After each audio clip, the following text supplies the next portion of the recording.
pratiquement inodore. Ouais. Ça change du gasoil. Ça change nettement du gasoil.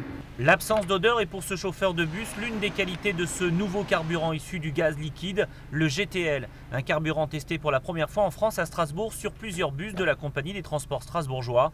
Et sa particularité réside dans son utilisation immédiate dans n'importe quel moteur diesel.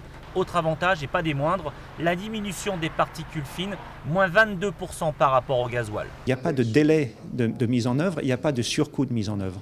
Vous avez vos véhicules, vous changez le carburant et c'est fait. Vous avez quand même ces réductions d'émissions de particules fines dont on a parlé tellement au mois de décembre et qui sont un réel problème en milieu urbain.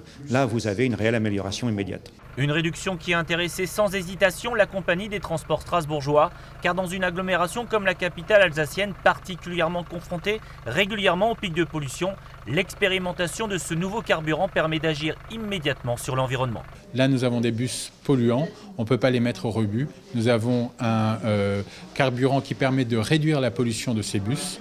Marions les deux. Je crois que les questions de santé publique, de pollution de l'air, elles n'attendent pas. Il ne faut pas attendre des années, il faut agir immédiatement.